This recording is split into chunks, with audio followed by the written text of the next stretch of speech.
And we begin tonight with 60 days to go until the election. Just 4 days until the first presidential debate between Donald Trump and Vice President Kamala Harris.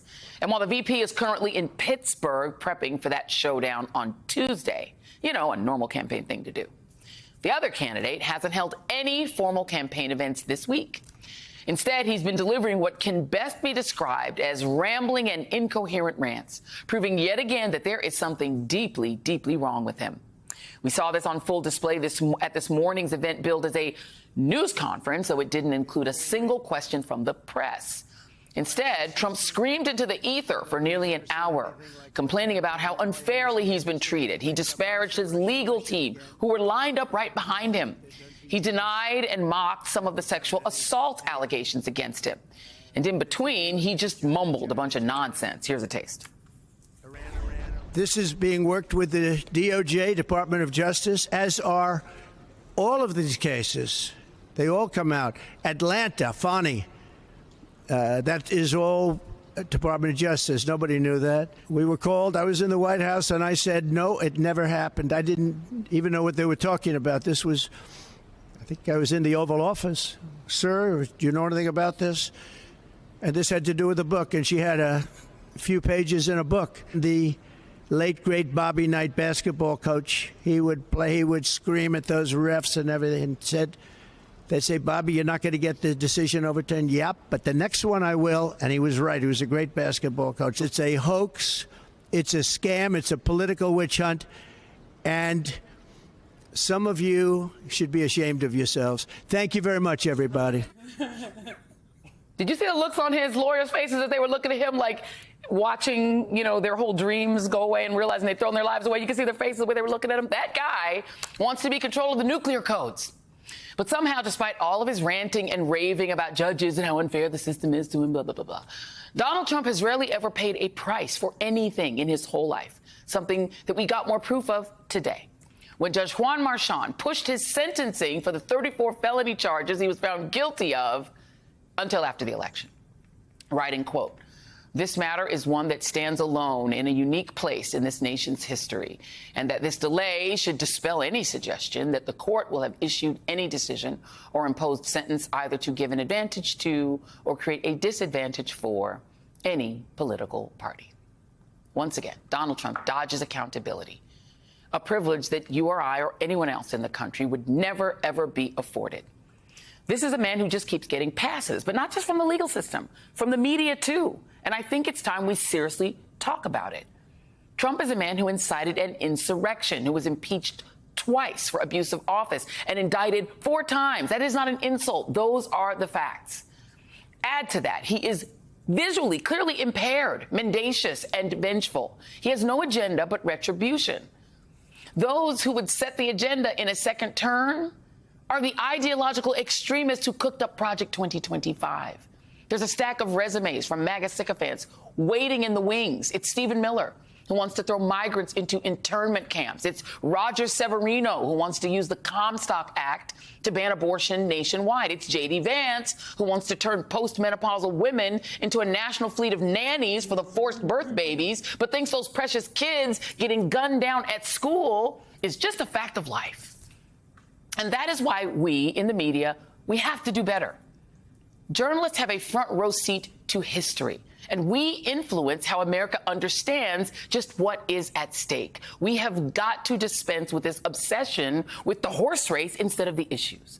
We have to stop covering for Trump by reframing his incoherent, loopy, misogynistic rants as anything but what they are. Evidence of his fundamental unfitness to ever have been this country's president in the first place and ever to be again. This process of rehabilitation that journalist Aaron Rupar calls sane washing is happening nearly every time Trump opens his mouth. Just take a look at how Fox tried to clean up an answer that the woman who asked Trump a simple, clear question at the Economics Club of New York described as incomprehensible and outrageously offensive to the millions of families drowning in costs. If you win in November, can you commit to prioritizing legislation to make childcare affordable? We're going to be taking in trillions of dollars And as much as child care is talked about as being expensive, it's relatively speaking not very expensive compared to the kind of numbers we'll be taking in. We're going to make this into an incredible country that can afford to take care of its people, and then we'll worry about the rest of the world. He gave an impassioned defense of free market policies. I was impressed. Oh, for crap's sake. Guys, there is no cavalry coming to save us, period. There is no knight in shining armor. The generals like Jim Mattis and Mark Milley will not fight this battle. It is just you and your ballot. We have 60 days to ensure that our democracy remains intact and out of the hands of that madman.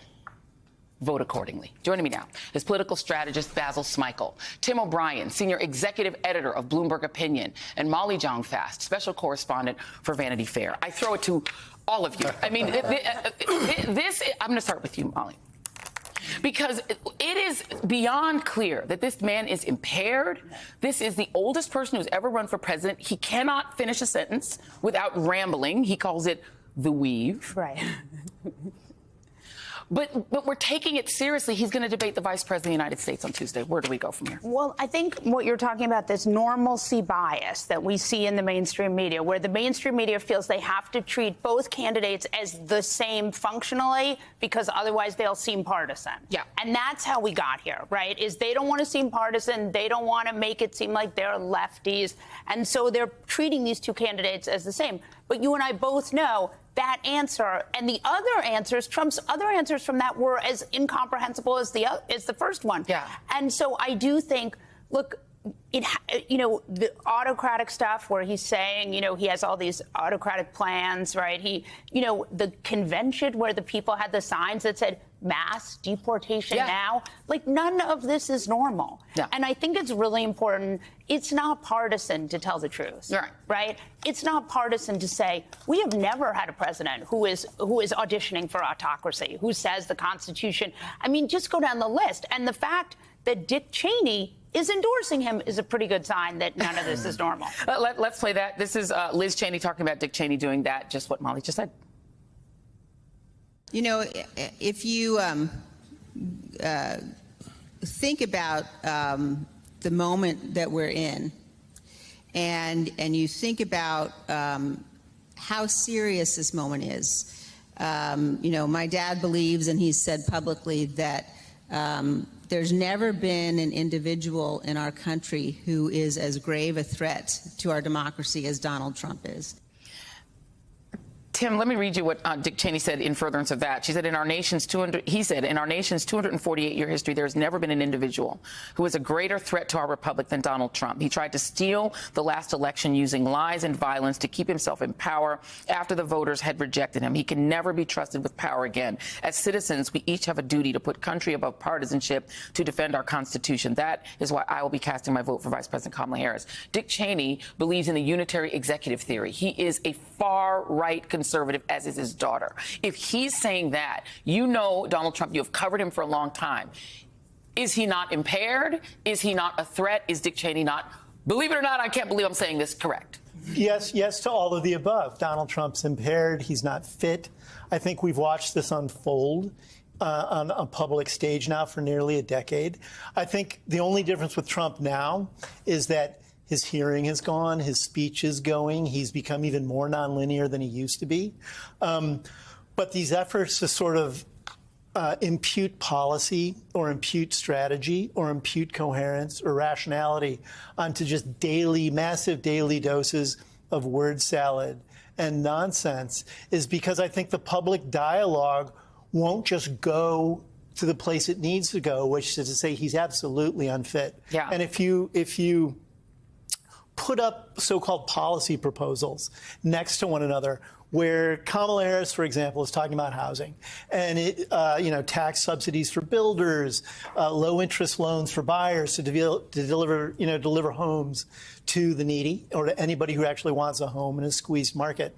And then Trump's policy is mass deportation of immigrants. That's not a policy. Right. And none of that is designed to deliver housing to the American people. It's just Trump latching on an old hateful meme, essentially, onto any topic he wants to pretend there's a policy. And I don't think the media should treat them as equivalent, because they're not. In the Economic Club speech he gave yesterday, the clip you gave on daycare, you know, the thing underlying his rationale for how he will pay everything now are massive tariffs on China, which would get picked up by consumers, not by companies and not by the Chinese if they were ever enacted.